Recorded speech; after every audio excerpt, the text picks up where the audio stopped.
Hi hello welcome to MS Krish academy. నేను మీ Sadanandam. Telugu top 500 క్వశ్చన్స్లో భాగంగా ఫస్ట్ ఒక ఎపిసోడ్ కంప్లీట్ చేసుకున్నాం. సో రెండవ ఎపిసోడ్ 26th క్వశ్చన్ నుండి ప్రారంభమవుతుంది. కొత్తగా మన ఛానల్ని చూస్తున్న వారు ఎవరైనా ఉంటే ఎంఎస్ క్రిష్ అకాడమీని సబ్స్క్రైబ్ చేసుకోండి. మీకు చాలా చక్కటి కంటెంట్ అందుతుంది. అలాగే హెచ్జిటి ఎస్ఏ అంటే పేపర్ 1 మరియు పేపర్ 2కి ఉపయోగపడే విధంగా మనకి తెలుగులో టాప్ 500 క్వశ్చన్స్ రెడీ చేస్తున్నాను. అలాగే సోషల్కి సంబంధించి టాప్ 1000 క్వశ్చన్ సిరీస్ కూడా రన్ అవుతుంది. చూడని వాళ్ళు ఎవరైనా ఉంటే మన ఛానల్ ప్లేలిస్ట్లో సపరేట్గా ఉన్నాయి, చూడండి. ఓకే, ఇక లేట్ చేయకుండా టాపిక్లోకి వెళ్ళిపోదాం. 26th question.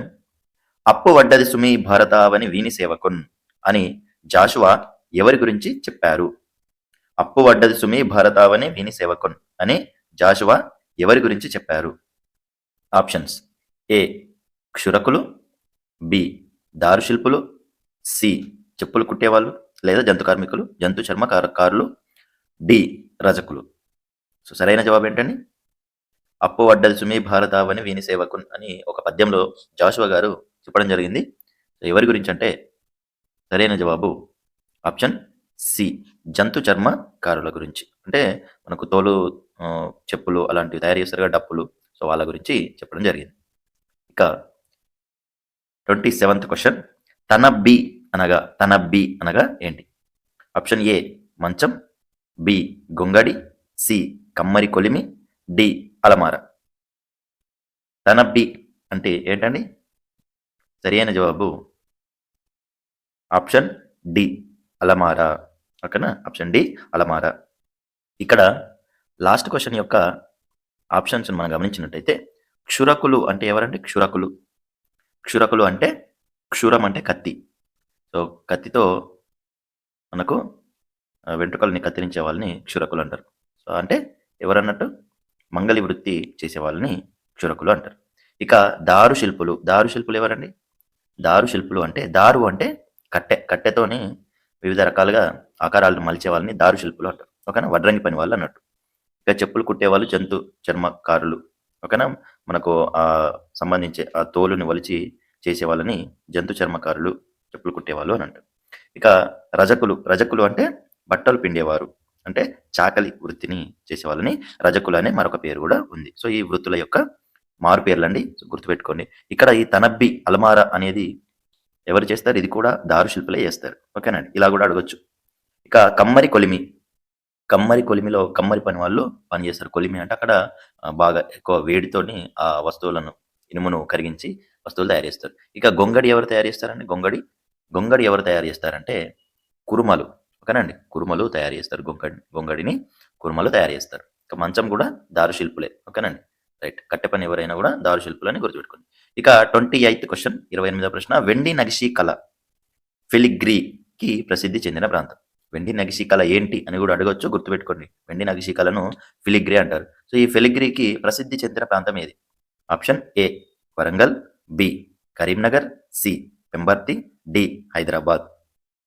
సరైన జవాబు ఆప్షన్ బి కరీంనగర్. ఓకేనండి? కరీంనగర్ ఫిలిగ్రీ కళకు ప్రసిద్ధి చెందిన ప్రాంతం. మరి పెంబర్తి దేనికి ప్రసిద్ధి చెందింది? పెంబర్తి లోహ వస్తువులకి ప్రసిద్ధి చెందిన ప్రాంతం. లోహ వస్తువులన్నీ కూడా పెంబర్తిలో తయారవుతుంటే లోహాలకు సంబంధించిన రకరకాల డిజైన్స్ వేస్తారు. ఇక కరీంనగర్లో ఫిలిగ్రీకి సంబంధించిన వెండి నక్షి ప్రాంతం ఉంది. ఇక వరంగల్కి సంబంధించి చూసుకున్నట్టయితే వరంగల్లో తివాచీలు చాలా ఫేమస్ అండి. తివాచీలు చాలా ఫేమస్. ఇక హైదరాబాద్ ఫేమస్ ఏంటంటే లక్కతో తయారయ్యే గాజులు. ఈ లక్కతో తయారైన గాజులకి చాలా ప్రసిద్ధి చెందింది హైదరాబాద్. దానికి రకరకాల విలువైన రంగురాళ్ళు, పూసలు, అద్దం ముక్కలు లాంటివన్నీ కూడా పేర్చి చాలా అందంగా తయారు చేస్తారు. ఇక ఆదిలాబాద్ రంజన్లకు ఫేమస్, మీకు తెలుసు. ఇలాంటివి కొన్ని మన తెలంగాణలో ఫేమస్ ప్రాంతాలు ఉన్నాయి, గుర్తుపెట్టుకోండి. 29వ ప్రశ్న. ఓగిరంనకు ప్రకృతి పదం తెలపండి. ఆప్షన్ ఏ ఉంగరం, బి ఓంకారం, సి ఆకారం, డి ఆహారం. ఓగిరం అనే పదానికి ప్రకృతి పదం అంటే ఓగిరం అనేది ఏమైతుంది? వికృతి పదంగా ఉంది. ప్రకృతి పదం ఏంటి? ప్రకృతి పదం ఏంటంటే సరైన జవాబు ఆప్షన్ డి ఆహారం. ఆహారాన్నే వికృతి పదంగా రాస్తే ఓగిరం అని పిలుస్తారు. ఇక మీరందరూ కూడా ఒక్కసారి 1 సెకండ్ కేటాయించి మన ఎంఎస్ క్రిష్ అకాడమీ వీడియోకి ఒక్కసారి సబ్స్క్రైబ్ చేసుకున్న వాళ్ళందరూ సబ్స్క్రైబ్ చేసుకోండి. అలాగే వీడియోకి ఒక లైక్ వేసుకోండి. 30వ ప్రశ్న, గీత బజారుకు వెళ్ళింది, గీత కూరగాయలు కొన్నది. ఈ వాక్యాలను సంయుక్త వాక్యంగా రాస్తే, సో 2 వాక్యాలు ఉన్నాయి. గీత బజారుకు వెళ్ళింది, గీత కూరగాయలు కొన్నది. వీటిని సంయుక్త వాక్యంగా రాస్తే ఎలా ఏర్పడుతుంది? ఏ, గీత బజారుకు వెళ్ళి కూరగాయలు కొన్నది. బి, గీత బజారుకు వెళ్ళింది, కూరగాయలు కొన్నది. సి, గీత బజారుకు వెళ్ళింది మరియు కూరగాయలు కొన్నది. డి, గీత బజారుకు వెళ్ళి గీత కూరగాయలు కొన్నది. సో ఇక్కడ సరైన జవాబు ఏంటంటే సంయుక్త వాక్యం. సంయుక్త వాక్యం అంటే మీకు తెలుసు, సంయుక్త వాక్యంగా రాయాలంటే 2 సామాన్య వాక్యాలను కలిపి రాయాలి. సో కలిపి రాసేటప్పుడు ఇక్కడ చూడండి, సరైన జవాబు ఆప్షన్ సిలో ఉన్నటువంటి గీత బజారుకు వెళ్ళింది మరియు కూరగాయలు కొన్నది. ఓకేనండి. సో గీత బజారుకు వెళ్ళింది మరియు కూరగాయలు కొన్నది అనేది సరైన జవాబు. ఇక్కడ గీత బజారుకు వెళ్ళింది, కూరగాయలు కొన్నది, ఇక్కడ కూడా అలాగే ఉంది. ఇలా కూడా రాయొచ్చు యాక్చువల్గా, కానీ ఇక్కడ మనం ఫుల్ స్టాప్కి బదులు కామా పెట్టాలి. సో అలా కామా పెట్టి రాస్తే అది కూడా కరెక్టే, కానీ అక్కడ ఫుల్ స్టాప్ ఉంది. అంటే ఫుల్ స్టాప్ మధ్యలో వచ్చిందంటే అర్థం ఏంటంటే ఇది మళ్ళీ సామాన్య వాక్యమే అయిపోయింది. ఇదొక వాక్యం, ఇదొక వాక్యం, 2 వేరు వాక్యాలుగా మారిపోయినాయి. అంటే సామాన్య వాక్యాలు సంయుక్త వాక్యంగా మారాలంటే ఒకే వాక్యంగా ఉండాలి. ఇక 31వ ప్రశ్న, విమల వంట చేస్తూ పాటలు వింటుంది. విమల వంట చేస్తూ పాటలు వింటుంది. ఈ వాక్యం ఎటువంటి వాక్యం? ఓకేనండి. సో ఏ, సామాన్య వాక్యం. బి, సంశ్లిష్ట వాక్యం. సి, సంయుక్త వాక్యం. డి, అసమాపక వాక్యం. సరైన జవాబు ఏంటంటే విమల వంట చేస్తూ పాటలు వింటుంది. సో మనకు అసలు యాక్చువల్గా ఉన్నవి 3 రకాలే, ఈ అసమాపక వాక్యం అనేది లేదు. ఓకేనండి. సో వాక్యాలలో 3 రకాలు ఉన్నాయి మనకు. ఇందులో సామాన్య వాక్యం అంటే ఏంటి మీకు తెలుసు, జస్ట్ ఒకటి సింగిల్ లైన్ ఉంటుంది, దాంట్లో ఎటువంటి అసమాపక క్రియలు అనేవి ఉండవు, ఒక్కటే సమాపక క్రియ ఉంటుంది. సమాపక క్రియ అంటే ఇలా, వింటుంది, తిన్నది, వచ్చాడు అంటే కంప్లీట్నెస్ని తెలుపుతుంది. ఆ క్రియ అనేది కంప్లీట్ అయినట్టు తెలుపుతుంది, పనిని కంప్లీట్ అయినట్టు తెలుపుతుంది. ఇక్కడ వంట చేస్తూ, ఈ చేస్తూ అనేది ఏం తెలుపుతుందండి? ఇది అసమాపక క్రియ. ఇదేంటండి? అసమాపక క్రియ. అంటే ఇంకా కంప్లీట్ కాలేదు, ఏదో మళ్ళీ దాని తర్వాత ఏదో చెప్పబోతున్నాం. వంట చేస్తూ అని అక్కడికి ఆపలేం కదండి. వంట చేస్తూ దాని కంటిన్యూషన్ ఏదో ఒకటి చెప్తాం కాబట్టి అది అసమాపక క్రియ. ఓకేనండి. పాటలు వింటుంది, ఇక్కడ వరకు ఆపొచ్చు మనం. సో అక్కడికి వాక్యాన్ని కంప్లీట్ చేయొచ్చు కాబట్టి అది సమాపక క్రియ. చేస్తూ అనేది అసమాపక క్రియ. రైట్. ఇక దీనిలో సరైన జవాబు ఏంటండి? వంట చేస్తూ పాటలు వింటుంది అంటే ఇందులో ఒక అసమాపక క్రియ వచ్చింది, ఒక సమాపక క్రియ వచ్చింది. ఇలా వస్తే దాన్ని సంశ్లిష్ట వాక్యం అని పిలుస్తాం. సంశ్లిష్ట వాక్యం అనేది సరైన జవాబు. 32వ ప్రశ్న, సామాన్య వాక్యాలను సంయుక్త వాక్యాలుగా మార్చే క్రమంలో జరగని విషయం ఏమిటి? సామాన్య వాక్యాలను సంయుక్త వాక్యాలుగా మార్చేటప్పుడు ఏ విషయం జరగదో గుర్తుంది. ఏ, క్రియలలో మార్పు వస్తుంది. బి, అనుసంధాన పదాలు మధ్యలో రాయవచ్చు. సి, 2 సర్వనామాలలో ఒకటి లోపిస్తుంది. డి, 2 నామవాచకాలలో ఒకటి లోపిస్తుంది. సో 3 జరుగుతాయి, ఒకటి జరగదు. అదేంటండి? సరైన జవాబు ఆప్షన్ ఏలో ఉన్నటువంటి క్రియలలో మార్పు వస్తుంది అనేది జరగదు. ఓకేనండి. క్రియలలో మార్పు రాదు. ఓకే, సంయుక్త వాక్యంగా మార్చేటప్పుడు క్రియలలో మార్పు అనేది రాదు. ఎందుకంటే అక్కడ అనుసంధాన పదాలను రాసి ఉపయోగిస్తాం. అనుసంధాన పదాలు పెట్టి మనం 2 వాక్యాలను ఒకే వాక్యంగా మారుస్తాం కాబట్టి అక్కడ క్రియలు మార్చాల్సిన అవసరం లేదు. 2 సర్వనామాలలో ఒకటి లోపిస్తుంది. ఎస్, 2 సార్లు. ఫర్ ఎగ్జాంపుల్, ఒక రాముడు బడికి వచ్చాడు, రాముడు చదువుకున్నాడు ఉందనుకోండి. రాముడు 2 సార్లు వచ్చింది. సో దాన్ని అతను బడికి వచ్చాడు, అతను చదువుకున్నాడు. సో ఇక్కడ కూడా సర్వనామం అనేది 2 సార్లు వచ్చింది. సో 2 సార్లు నామవాచకం వచ్చినా, 2 సార్లు సర్వనామం వచ్చినా కూడా అందులో ఏం చేస్తాం? ఒక్కసారి మాత్రమే నామవాచకాన్ని రాస్తాం, ఒక్కసారి మాత్రమే సర్వనామాన్ని రాస్తూ ఉంటాం. మరి రెండోసారి దాన్ని తీసేస్తాం. అతను బడికి వచ్చాడు మరియు చదువుకున్నాడు అని రాస్తాం. అలాగే రాముడు బడికి వచ్చాడు మరియు చదువుకున్నాడు అని రాస్తాం. రెండోసారి రాముడు అని రాయాల్సిన అవసరం లేదు, రెండోసారి అతడు అని రాయాల్సిన అవసరం లేదు. ఓకేనండి. ఇక్కడ రాముడు బడికి వచ్చాడు అంటే వచ్చాడు అనే క్రియ అట్నే ఉంటుంది, మరియు చదువుకున్నాడు ఆ క్రియ కూడా అట్నే ఉంది. కాబట్టి క్రియలలో మార్పు రాదు. కేవలం సంశ్లిష్ట వాక్యం అని వచ్చినప్పుడు ఖచ్చితంగా క్రియ మారుతుంది. క్రియ సమాపక క్రియ అసమాపక క్రియగా మారుతుంది. అంటే వచ్చాడు అనేది ఏమవుతుంది, వచ్చి అని మారుతుంది. అది సంశ్లిష్ట వాక్యంలో మాత్రమే. సో దాని గురించి అడిగినా కూడా ఇక బిట్టు పోనివ్వకండి. ఇక 33వ ప్రశ్న, గోల్కొండ రాజ్యానికి ప్రధానమంత్రిగా వ్యవహరించిన వారు. Option A Abul Hasan Tanasha, option B Kancharla Gopanna, C Akkanna, D Madanna. Golconda రాజ్యానికి సంబంధించి మనకు ప్రధానమంత్రిగా ఎవరు వ్యవహరించారు అనేది మన టెక్స్ట్ బుక్ లో ఇవ్వడం జరిగింది. సో ప్రధానమంత్రి ఎవరండి, ఆప్షన్ డి మాదన్న. సో ఇక్కడ ఆప్షన్స్ అన్ని నేను ఒకే లెసన్ కి సంబంధించి ఇచ్చాను, చూడండి ఒకసారి. అబుల్ హసన్ తానాషా ఎవరు, గోల్కొండ రాజ్యానికి ప్రభువు, ఓకేనండి, ఆయన ప్రధానమంత్రి కాదు. ఇక కంచర్ల గోపన్న ఎవరు, భద్రాచలానికి తహసీల్దార్గా పనిచేసిన వాడు, భక్త రామదాసు తర్వాత పేరుగాంచాడు. ఇక అక్కన్న దండనాయకుడు ఉండేవాడు, మాదన్న ప్రధానమంత్రిగా ఉండేవాడు, పిఎం ప్రైమ్ మినిస్టర్ మాదన్న. మహామంత్రి మాదన్న అని ఒక చిన్న ఇంట్రడక్షన్ కూడా ఆయన గురించి ఒక చిన్న పేజ్ ఇవ్వడం జరిగింది టెక్స్ట్ బుక్స్ లో. ఇక 34వ ప్రశ్న, భోగిని దండకం అనే రచన ఎవరిది. భోగిని దండకం అనే రచన ఎవరిది. Option A Ramasimha Kavi, B Venkatrao Pantulu, C Potana, D Sripati Bhaskara Kavi. Bhogini Dandakam ఎవరిదండి. సరైన జవాబు option C Potana. So Potana గారు భోగిని దండకం, వీరభద్ర విజయం, అలాగే నారాయణ శతకం, ఈ 3 రాశాడు. వీటితో పాటు అన్నిటికంటే ఫేమస్ ఏంటండి, ఆంధ్ర మహాభాగవతం. ఆంధ్ర మహాభాగవతాన్ని రాసింది పోతన, ఓకేనా. ఇక రామసింహ కవి, వెంకట్రావు పంతులు, శ్రీపతి భాస్కర్ కవి, వీళ్ళందరూ శతక కవులు, ఓకేనండి. ఎవరెవరు ఏ ఏ శతకాన్ని రాశారనేది మీరు ఒకసారి గుర్తు తెచ్చుకోండి. రైట్. ఇక్కడ 35వ ప్రశ్న, విశ్వపాలన ధర్మ శ్రీ విశ్వకర్మ అను మకుటంతో పద్యాలు రాసింది ఎవరు. నేను మకుటం ఇచ్చాను కాబట్టి మీరు శతకం ఏంటితో గుర్తుపట్టవచ్చు, ఓకే. విశ్వపాలన ధర్మ శ్రీ విశ్వకర్మ అనే మకుటంలో విశ్వకర్మ శతకం. సో ఈ మకుటం తోటి రాసిన శతకం విశ్వకర్మ శతకం. సో దాన్ని రాసింది ఎవరు. Option A Asuri Maringanti Purushottamacharyulu, B Pandita Ramasimha Kavi, C కాకుత్సం Sheshappa Kavi, D Venkatarao పంతులు. ఓకేనండి. విశ్వకర్మ శతకాన్ని రాసింది ఎవరు. ఆప్షన్ బి పండిత రామసింహ కవి, ఓకేనండి.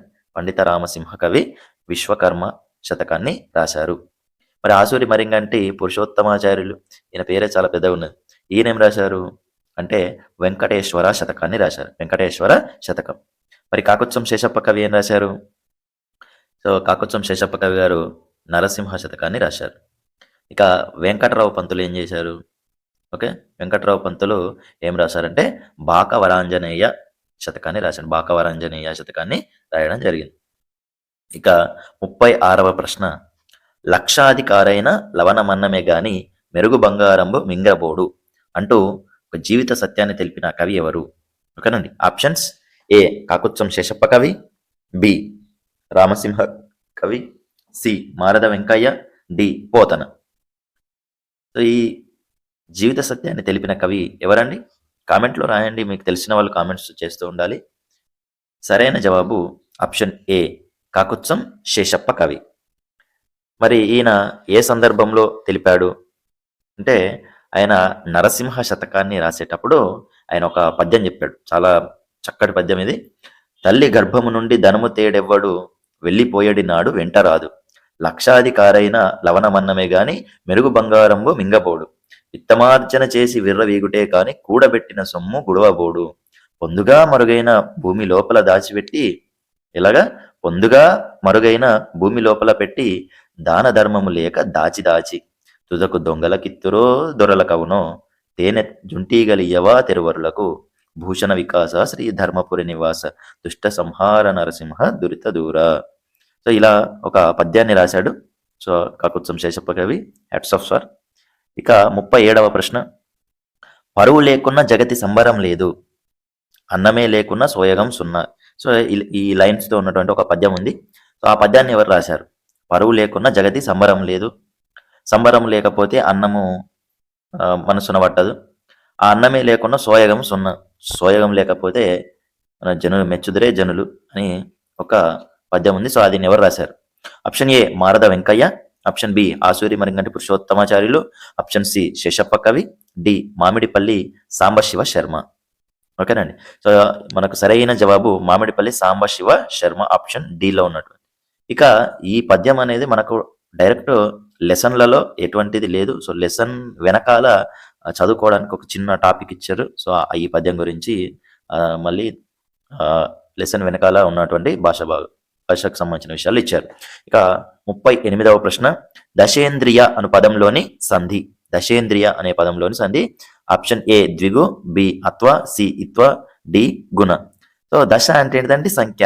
సో నెంబర్ వచ్చింది, సంఖ్య వచ్చింది కాబట్టి సంఖ్యకు సంబంధించిన అనుకొని మనం ఏం చేస్తాం, ద్విగు అనుకుంటాం. ఓకేనండి. చాలా మంది తొందరపడకండి, ఇది సంధి. మనం అడిగింది ఏంటండి, సంధి. సంధి అడిగినప్పుడు మనకు సంధుల గురించే రాయాలి. మరి ద్విగు అనేది ఏంటిదండి, అసలు ఇది సమాసం, ఇది అసలు సంధే కాదు. ఇలాంటి ఆప్షన్ ఎందుకు ఇచ్చానంటే మీరు గుర్తుపట్టాలని. ఓకేనండి. సో కాబట్టి ఇది కాదు. సో దశ ప్లస్ ఇంద్రియ, దీన్ని ఎలా విడదీయాలండి, దశ ప్లస్ ఇంద్రియ అంటే ఏమవుతుంది మనకి ఇక్కడ, దశలో ఆ ప్లస్ ఈ కలిసి ఏమవుతుంది, దశేంద్రియ అవుతుంది. అంటే ఆ ప్లస్ ఈ ఈజ్ ఈక్వల్ టు ఏ వస్తే దాన్ని ఏమంటామండి, గుణసంధి. ఓకేనండి. సో గుణసంధి, ఇక్కడ ఆ ప్లస్ ఈ ఈజ్ ఈక్వల్ టు ఏ వస్తే అది గుణసంధి. రైట్. ఇక 39వ ప్రశ్న, వెజ్జు అనే పదానికి ప్రకృతి ఏంటి? వెజ్జు అనే పదానికి ప్రకృతి ఏమిటి? ఆప్షన్ ఏ విద్య, ఆప్షన్ బి వెన్నెల, ఆప్షన్ సి వైద్యుడు, ఆప్షన్ డి విషయం. వెజ్జు అనే పదానికి తెలిసిన వాళ్ళు రాయండి. ఆప్షన్ 39 అని పెట్టి 39 అని రాసి మీరు సరైన జవాబు ఏనా, బినా, సీనా, డీనా అని కామెంట్లో రాసేయండి. వెజ్జు అనే పదానికి ప్రకృతి పదం అంటే వెజ్జు అనేది వికృతి పదము, దానికి ప్రకృతి పదం ఏంటంటే సరైన జవాబు వైద్యుడు. ఓకేనండి. ఇక 40వ ప్రశ్న, మీరందరూ చూస్తున్నారు కానీ ఒక లైక్ వేసుకోండి. ఒక లైక్ వేసి వస్తే మీకు ఎటువంటి ఖర్చు లేదు, నాకు ఎటువంటి ఇబ్బంది ఉండకుండా కొంచెం కాస్తంత మీ అందరికీ మంచి కంటెంట్ అందివ్వడానికి మరింత ఉత్సాహం అనేది వస్తుంది, జోష్ అనేది వస్తుంది. ఇక 40వ ప్రశ్న, అన్న వస్త్రములు ఇది ఏ సమాసం? అన్న వస్త్రములు అనేది ఏ సమాసం? ఆప్షన్ ఏ ద్విగు సమాసం, బి ద్వంద్వ సమాసం, సి రూపక సమాసం, డి షష్ఠి తత్పురుష సమాసం. సో ఇక్కడ సరైన జవాబు ఏంటండి, 40వ ప్రశ్న అన్న వస్త్రములు అనేది ఏ సమాసం అని అడిగాను, మీరు కామెంట్ చేయండి. ఓకే, అన్న వస్త్రములు అనేది సరైన జవాబు ఏంటంటే అన్న వస్త్రములు అంటే ఇది ద్వంద్వ సమాసం. ఓకేనండి. అన్న వస్త్రములు అనేది ఏమవుతుందండి, ద్వంద్వ సమాసం. అంటే అన్నము వస్త్రము. ఓకేనండి, అన్నము వస్త్రము. సో ఈ రెండు పదాలకు సమానమైన మనకు ప్రాధాన్యత ఉన్నది కాబట్టి అది ద్వంద్వ సమాసం. ఇక్కడ మరొక విషయం గమనించాలి. ఇక్కడ అన్న వస్త్రములు అనేవి దగ్గరగా రాస్తే, అంటే అన్న పక్కకే కంటిన్యూషన్లో వస్త్రములు ఇలా రాస్తే మనము ఇదంతా ఒకటే పదంగా మారిపోతుంది. అప్పుడు అది ద్వంద్వ సమాసంగా మనం పిలుస్తాం. అంటే అన్నము వస్త్రము అని అనుకుంటాం. అదే అన్న వస్త్రములు అంటే బ్రదర్ యొక్క వస్త్రములు అనే ఉద్దేశంలో ఇట్లా ఉపయోగిస్తే అప్పుడు ఏమవుతుందండి, అన్న యొక్క వస్త్రములు అవుతాయి. ఈ యొక్క వస్తే ఏమవుతుందండి, అది షష్ఠి తత్పురుష సమాసం అవుతుంది. అంటే అన్న యొక్క వస్త్రములు అంటే అది షష్ఠి తత్పురుష, అన్నము వస్త్రములు అంటే అన్నము వస్త్రము అంటే అది ద్వంద్వ సమాసం. సో ఇక్కడ రెండో అవకాశం ఉన్నది ద్వంద్వ సమాసానికి, షష్ఠి తత్పురుషానికి. అందుకే నేను ఇక్కడ చిన్నగా ఒక గ్యాప్ అని రాసిన చూడండి. సో ఆ గ్యాప్ మనకు చాలా పెద్ద తేడాని తీసుకొస్తుంది. ఓకేనండి. రైట్. ఇక్కడ 41వ ప్రశ్న, కింది వాటిలో రెండక్షరాల గణం ఏది? రెండక్షరాల గణము ఏది? ఆప్షన్ ఏ వగనం, బి భగనం, సి జగనం, డి తగనం. ఫస్ట్ గణం అంటే ఏంటో తెలుసా అండి? గణము నేను లాస్ట్ క్వశ్చన్లలో కూడా మనము లాస్ట్ ఎపిసోడ్లో చెప్పుకున్నాం. ఏఓఆర్లను గణాలు అంటారు అని ఇచ్చాను. అక్కడ అది మిస్టేక్, అది గణాలు కాదు గుణాలు అంటారు అనేది సరైన జవాబు అనేది అక్కడ నేను చెప్పాను. ఓకేనండి. మరి గణాలు అంటే ఏం చెప్పాను అక్కడ, లఘువు గురువులనే గణాలు అంటారు, అంటే మాత్రలు. ఓకేనండి, మాత్రలనే గణాలు అంటారు. ఇక్కడ ఆ మాత్రలతో ఏర్పడే వాటిని, ఆ మాత్రల సముదాయాన్నే గణాలు అని అంటారు. సో ఆ మాత్రలను ఉపయోగించి మనం ఇక్కడ పద్యాల్లోని పదాలను గణాలలో విభజన చేస్తాం. సో సరైన జవాబు ఏంటంటే రెండక్షరాల గణం ఏది అంటే, రెండక్షరాల గణం అంటే ఒక అక్షరపు గణం ఉంటాయి, రెండు అక్షరాల గణాలు ఉంటాయి, మూడు అక్షరాల గణాలు కూడా ఉంటాయి. సో రెండు అక్షరాల గణం ఏంటిదండి? ఆప్షన్ ఏ వగనము. ఏంటంటే ఆప్షన్ ఏ వగనము. వగనాన్ని రెండు అక్షరాల గణం అని అంటాం. ఓకే, భగనం 3 అక్షరాలే, జగనం 3 అక్షరాలే, తగనం కూడా 3 అక్షరాలే. మరి వీటిని ఎలా గుర్తుపెట్టుకోవాలి సార్? మరి చాలా కన్ఫ్యూజ్ ఉంటాయి, అన్ని వా భా జా తా ఇలా ఉంటాయి. మరి వీటిని ఎలా గుర్తుపెట్టుకోవాలి? ఓకే, గుర్తుపెట్టుకోవాల్సిన అవసరం లేదు, అర్థం చేసుకుందామండి. ఓకే, నెక్స్ట్ క్వశ్చన్ చెప్పిన తర్వాత మీకు క్లారిటీ ఇస్తా. 42వ ప్రశ్న, కింది వాటిలో గలముకు మరో పేరేంటి? గలముకు మరొక పేరు ఏమిటి? గలము ఇదొక గణం అండి. ఓకేనా? గలముకు మరొక పేరేంటి? ఆప్షన్ ఏ వగనం, బి హగనం, సి లలము లేదా లా, డి గగము లేదా గా. సో ఇందులో సరైన జవాబు ఏంటండి? గలము. ఓకే, గలముకు సరైన జవాబు అంటే మరొక పేరు ఏంటంటే ఆప్షన్ బిలో ఉన్నటువంటి హగనం. హగనమునే మనము గలము అని పిలుస్తారు. హగనంను గలము అని పిలుస్తారు. మరి ఇవన్నీ ఇక్కడ వగనం ఉంది. ఓకే, వగనం అంటే లగము. ఓకేనా? వగనం అంటే లగము, హగనం అంటే గలము. ఓకే, మరి గలము లగము ఏంటంటే లా అంటే లఘువు, గ అంటే గురువు. ఓకేనండి? లఘువు పక్కన గురువు ఉంటే దాన్ని లగము అంటాం లేదా వగనం అని అంటాం. అదే గురువు ముందొచ్చి తర్వాత లఘు వస్తే అంటే గురువు అక్షరం ముందొచ్చి లఘు అక్షరం తర్వాత వస్తే ఇలా గురువు లఘువు కలిసి ఉంటే దాన్ని గలము అని అంటాం. ఓకేనే? ఈ గలమునే ఇంకొక పేరుతోటి హగనం అని పిలుస్తారు. ఓకేనండి? ఇక లలము అంటే లఘువు లఘువు ఉంటే లలము లేదా లా అంటారు.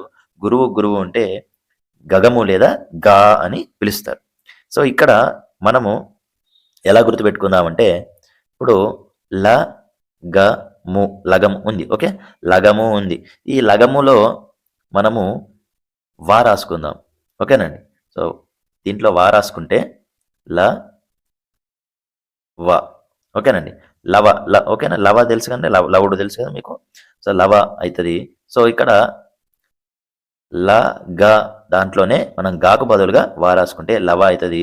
ఇక్కడ గ లో గహ రాసుకోండి, గుహ అనుకోండి.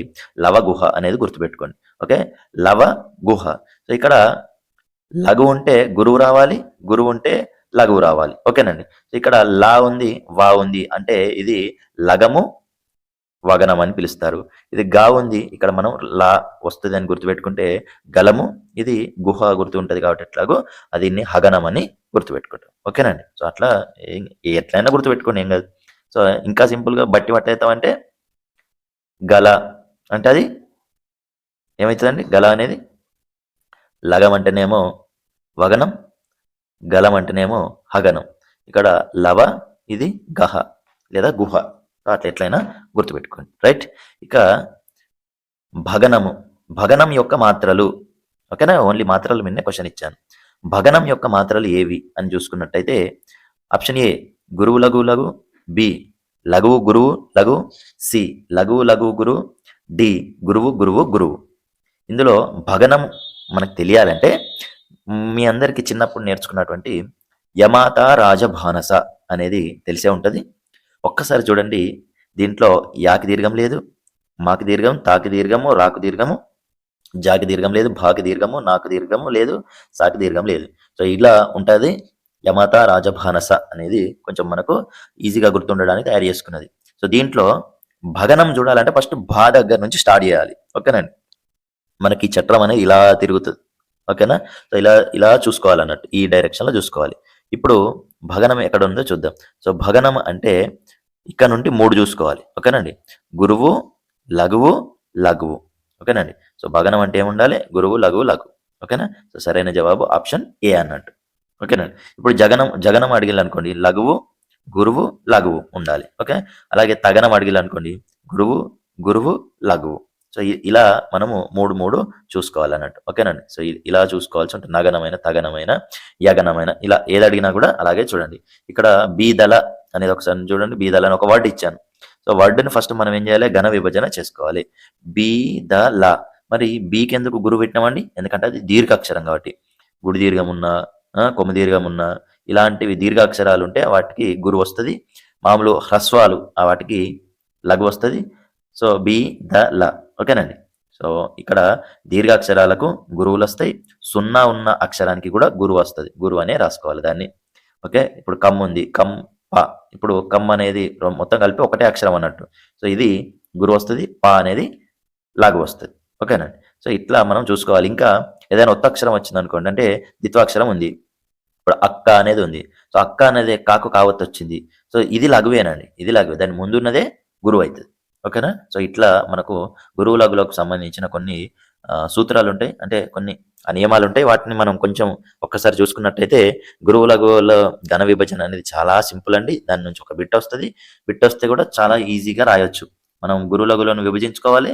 ఆ ఘనం ఏంటిదనేది గుర్తుపట్టాలి. ఈ యమ తారాజ బాణసును ఉపయోగించుకొని ఘనం ఏంటిదో గుర్తుపట్టాలి. దీని ద్వారా మనం పద్యాల యొక్క అది దేనికి సంబంధించి ఏ వృత్త పద్యం అనేది, అంటే భరణ బభరవ అని వచ్చింది అనుకో, ఒక లైన్ మొత్తాన్ని ఘన విభజన చేస్తే అప్పుడు అది ఉత్పలమాల, అట్లా చంపకమాల, మత్తేభం, శారదలం అని అట్లాంటి అన్ని తెలుసుకోవచ్చు. ఇక 44వ ప్రశ్న, బిరుదురాజు రామరాజు గారి రచనను గుర్తించండి. ఓకేనండి. మనకు తెలంగాణ జానపదం అని గుర్తు రాగానే గుర్తు రావాల్సిన పేరు ఏంటంటే బిరుదురాజు రామరాజు. ఆ మాట వినంగానే గుర్తు రావాల్సిన పేరు, ఎందుకంటే ఆయన అంత గొప్ప సేవ చేసిండు. ఏ చరిత్రకెక్కని చరితార్థులు, బి మరుగున పడిన మాణిక్యాలు, సి ఆంధ్ర యోగులు, డి పైవన్నీ.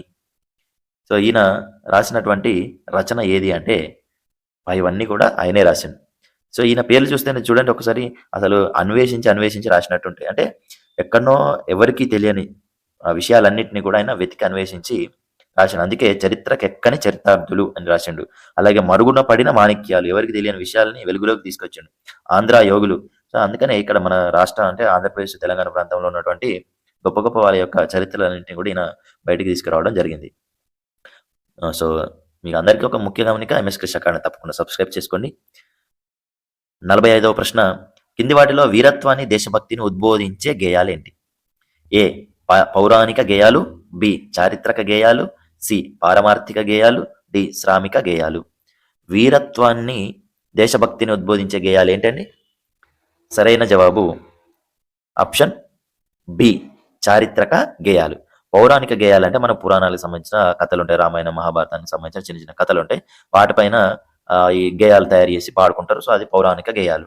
ఇక చారిత్రక గేయాలు అంటే ఇట్లా వీరుల యొక్క గురించి దేశభక్తిని పొగిడి ఉద్బోధించడం, అంటే కేవలం మానసిక ఉల్లాసం కలిగించడం కాదు, ఇవి వీరత్వాన్ని దేశభక్తిని ఉద్బోధిస్తాయి. ఇక పారమార్థిక గేయాలంటే భక్తి గీతాలు అన్నట్టు, సాంగ్స్. ఇక శ్రామిక గేయాలంటే పనులు చేసుకునేటప్పుడు పాడుకునే పాటలు అన్నట్టు. సో ఇలాంటి ఉన్నాయని చెప్పేసి కూడా ఇదంతా కూడా ఈయన బిరుదురాజు రామరాజు గారే చెప్పాడు. ఓకే, ఆ వాటన్నిటి గురించి కూడా డీటెయిల్ ఎక్స్ప్లెనేషన్ కూడా ఆయన రాయడం జరిగింది. ప్లీజ్ సబ్స్క్రైబ్ అండ్ లైక్ చేయండి. 46వ ప్రశ్న, తత్పురుష సమాస లక్షణం కానిది. లక్షణము కానిది. ఫస్ట్ తత్పురుష సమాసం యొక్క లక్షణం తెలవాలి, దానికి ఇందులో కానిదేదో గుర్తుపట్టాలి. రైట్. ఆప్షన్ ఏ, సమాసంలో మొదటి పదాన్ని పూర్వపదం, రెండో దాన్ని ఉత్తర పదం అని అంటారు. బి మొదటి పదానికి ప్రాధాన్యత ఇవ్వబడదు. సి ఉత్తర పదానికి ప్రాధాన్యత ఉంటుంది. డి విభక్తి ప్రత్యయాల అవసరం లేదు. ఓకే, తత్పురుష సమాసం ఏర్పడాలంటే ఇందులో ఏది కానిది చెప్పండి, దాని లక్షణం కానిది ఏంటండి? సమాసంలో మొదటి పదాన్ని పూర్వపదం, రెండో దాన్ని ఉత్తర పదం అని అంటారు. ఎస్, ఇది కరెక్టే. మొదటి పదానికి ప్రాధాన్యత ఉండదు. అవును, ప్రాధాన్యత ఉండదు. మొదటి పదానికి ప్రాధాన్యత ఇవ్వరు.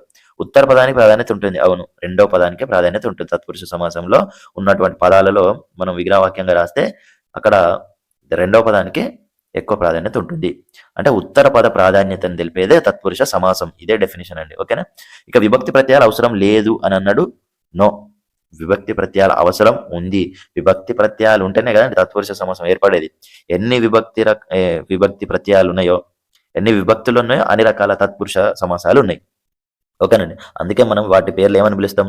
ప్రథమ తత్పురుష. అంటే ప్రథమ విభక్తి సంబంధించిన విభక్తులు ఉంటే ప్రథమ విభక్తి ఉన్నది కాబట్టి దాన్ని ప్రథమ తత్పురుష సమాసం, ద్వితీయ తత్పురుష సమాసం, తృతీయ, అట్లా మనం పిలుస్తాం. ఇక 47వ ప్రశ్న, దొంగ భయం అనే పదం ఏ సమాసం?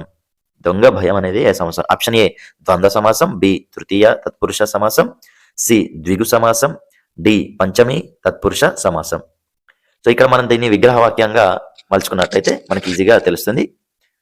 దొంగ భయం అంటే దొంగ వలన భయం, దొంగ వల్ల భయం. దొంగ వలన భయం అంటే ఇక్కడ ఏమొచ్చిందండి? వలన వచ్చింది. వలన అనేది ఎందులో ఉంటుందండి? వలన కంటెంట్ పట్టి ఎక్కడండి? ఎస్, పంచమి తత్పురుష సమాసం. కాబట్టి సరైన జవాబు ఆప్షన్ డి, పంచమి తత్పురుష సమాసం. ఓకేనండి. ఇక 48వ ప్రశ్న, అజ్ఞానం ఏ సమాస పదం? అజ్ఞానం అనేది ఏ సమాసం యొక్క పదం? ఏ ద్వితీయ తత్పురుష, బి ద్విగు సమాసం, సి పంచమి తత్పురుష, డి నైన్ తత్పురుష. సో అజ్ఞానం అంటే ఏంటిదంటే జ్ఞానము కానిది, అన్యాయం న్యాయం కానిది, అధర్మం ధర్మము కానిది. ఇలా కానిది అని వచ్చిందంటే అదేంటిదండి? నైన్ తత్పురుష సమాసం. ఓకేనా. నైన్ తత్పురుష సమాసం. ఇది వ్యతిరేకం అన్నట్టు. నైన్ అనేది వ్యతిరేక అర్థాన్ని ఇస్తుంది అన్నట్టు. ఇక 49ది రామబాణం ఏ సమాసం? రామబాణం ఏ సమాసం? ఆప్షన్ ఏ తృతీయ తత్పురుష, బి చతుర్థి తత్పురుష, సి షష్ఠీ తత్పురుష, డి సప్తమి తత్పురుష. ఇందులో రామబాణం అనే దాని విగ్రహవాక్యంగా ఏమవుతుందండి? రాముని యొక్క బాణము. రాముని యొక్క బాణం. యొక్క వస్తే అది ఏమవుతుందండి? యొక్క కిన్కుని యొక్క లోపల ఎక్కడండి? షష్ఠీ తత్పురుష సమాసం. ఓకేనండి. షష్ఠీ తత్పురుష. మీరు ఎప్పుడు కానీ ఒక్క విషయం గుర్తుపెట్టుకోండి, విభక్తులకు సంబంధించిన ఆ పట్టికను ఖచ్చితంగా బైహాడ్ చేయండి. అది బైహాడ్ చేస్తే మనకు 2 విషయాలు కవర్ అవుతాయి. ఒకటి విభక్తులు, ఏ విభక్తి అనేది తెలుస్తుంది. అంటే ఒక వాక్యంలో కీ ఇచ్చిండా, కు ఇచ్చిండా, నీ ఇచ్చిండా, నా ఇచ్చిండా ఇట్లాంటివి చూసి మనం అది ఏ విభక్తి, ప్రథమ, ద్వితీయ, తృతీయ విభక్తి, చతుర్థి విభక్తి అనేది అలాంటి ఒక బిట్ కవర్ అవుతుంది. సేమ్ అలాంటిదే ఇక్కడ తత్పురుష సమాసానికి సంబంధించి కూడా కవర్ అవుతుంది. ఓకేనండి. సో దాని యొక్క విభక్తులను మనం విగ్రహవాక్యాలుగా రాసుకున్నప్పుడు విభక్తులను గుర్తించి తత్పురుష సమాసాన్ని ఈజీగా గుర్తుపట్టవచ్చు. ఓకేనా. రైట్. ఇక 50వ ప్రశ్న, మంజీరా నదిపై లేని ప్రాజెక్టును గుర్తించండి. ఉన్నవి లేని ఉన్నాయి. సో ఇందులో లేని దాన్ని గుర్తించమని చెప్పాను. మంజీరా నదిపై లేని project option A Nizam Sagar, B Sriram Sagar, C Singur, D Ghanapuram. ఇందులో ఏది కరెక్ట్ అనిపిస్తుందండి? మనం దాదాపు ఈ నిజాం సాగర్, శ్రీరామ్ సాగర్, సింగూరు ఇవన్నీ విని ఉంటాం. ఘనపురం ప్రాజెక్ట్ అని చాలా తక్కువ విని ఉంటాం. సో ఇది సరైన జవాబు అని అనుకోవచ్చు, కానీ కాదు. సో ఇక్కడ ఆప్షన్ బిలో ఉన్నటువంటి శ్రీరామ్ సాగర్ అనేది మంజీరా నదిపై లేదు, ఇది గోదావరి నది పైన ఉన్నది. ఓకేనండి. గోదావరి నది పైన శ్రీరామ్ సాగర్ ఉంది. అంటే నిజాం సాగరు, సింగూరు, ఘనపురం ఇవి మంజీరా నది పైన కట్టబడిన ప్రాజెక్టులు. ఓకేనండి. సో ఇదండి మన వీడియో. మీకు కనుక మన ఛానల్లో ఉన్నటువంటి వీడియోస్ నచ్చినట్లయితే తప్పకుండా లైక్ చేయండి. లైక్ చేయకుండా వెళ్ళకండి. లైక్ చేయండి. లైక్ చేసి సబ్స్క్రైబ్ చేసుకోండి. మీకు మరింత మంచి కంటెంట్ అందుబాటులో ఉంటుంది. అలాగే మీ ఫ్రెండ్స్ అందరికి కూడా షేర్ చేయండి. అందరూ బాగా చదువుతున్నారు అనుకుంటా. సో అందరూ కష్టపడి చదవండి, మంచి మార్క్స్ వస్తాయి. దేనికి భయపడాల్సిన అవసరం లేదు, టెన్షన్ తీసుకోకండి. ఎంత పీస్ఫుల్గా చదివితే అంత ఎక్కువ మార్కులు వస్తాయి. అందరికీ ఆల్ ది బెస్ట్. జై హింద్.